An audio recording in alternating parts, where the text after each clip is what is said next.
Today, we are diving into one of the biggest, toughest questions out there, the problem of suffering in nature. I mean, if you believe the world has an intelligent designer, how do you explain all the random, brutal pain that seems to be baked right into it? Our source material really sets the tone with this verse. It gets right to the heart of the matter, doesn't it? When a natural disaster hits, like an earthquake or a tsunami, it doesn't care who you are. It's completely indiscriminate, and the sheer scale of the suffering, well, it's almost impossible to wrap your head around. And that leads us to what our source calls the indiscriminate crucible. This is the central conflict we're digging into. How do you possibly square the idea of a caring divine architect with a world that's so full of raw, seemingly arbitrary pain? This question right here, this is the sharp point of the atheist challenge. And it's not just some abstract philosophical puzzle, right? It's a deeply emotional cry that comes from seeing these immense tragedies unfold on a global scale. So to really get a handle on this challenge, let's break down what the source calls the atheist's indictment. Think of it as the logical case against a traditional, all-caring God, built entirely from the evidence of natural suffering. So the problem really drills down to these three classic attributes of God, the so-called omnis. If God is all good, or omnibenevolent, then why allow this kind of pain? If God is all-powerful, or omnipotent, why not just prevent the disaster in the first place? And if God is all-knowing, omniscient, and sees it all coming, why not step in? You can see how natural evil seems to create this huge logical contradiction. And what really makes it tough is the sheer randomness of it all. An earthquake doesn't check your moral resume. A tsunami doesn't spare the kind and charitable. From our point of view, it just looks completely arbitrary, totally without any purpose. And this goes way beyond just human-centric disasters. Take animal suffering. This quote really hits hard. A lion killing a fawn. What does that have to do with human morality or free will? Nothing. It's just raw, unmerited pain that seems to be a fundamental part of nature's design. So all this leads to a pretty sharp question from the atheist perspective.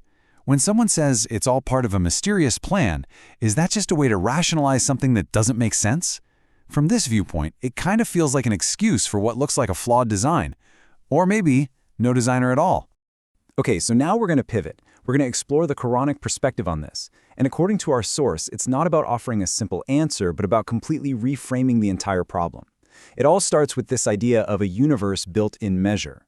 The first big idea here is that this world was never meant to be some perfect, pain-free paradise. Not at all. Instead, it's described as a crucible, a temporary stage that's been specifically designed for a purpose. The real, perfect bliss, that's meant for somewhere else, down the line.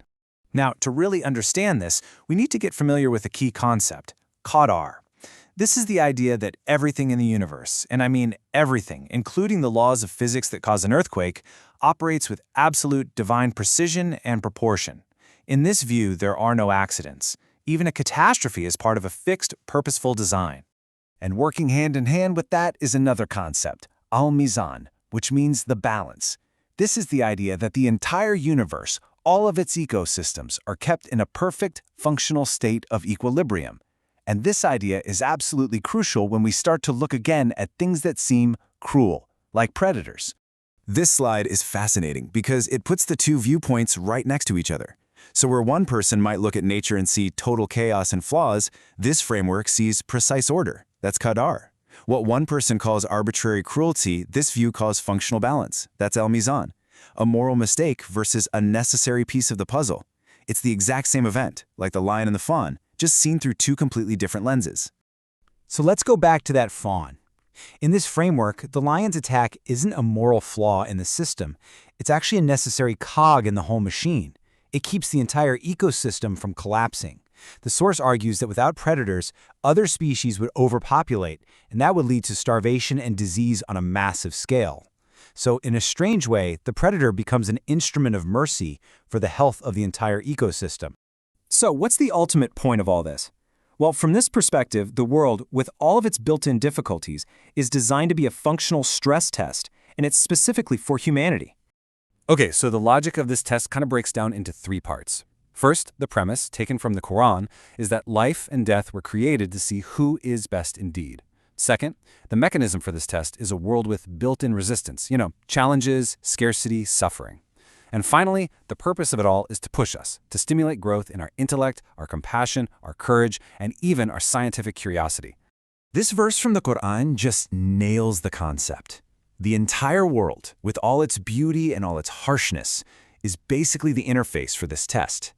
The adornment isn't just there for us to enjoy, it's the raw material for humanity's challenges and choices. So, as we start to wrap this up, we're really left with the fundamental question of design. And we've looked at two very, very different ways of interpreting the world we all live in. So here we are, with two competing conclusions. The indictment, which says that arbitrary suffering is pretty solid evidence against a perfect creator. And the framework, which sees a purposeful system where challenges are actually a feature, not a bug, designed to test and improve us. And the most important thing to realize is that both of these conclusions are drawn from the exact same evidence. And that really leaves us with this final question to think about. When you look at the world, is suffering a bug in the system, a cosmic flaw, or is it a deliberately designed part of the architecture, a functional feature? Which of those frameworks makes more sense to you? That choice of perspective is really the ultimate takeaway from what we've explored today.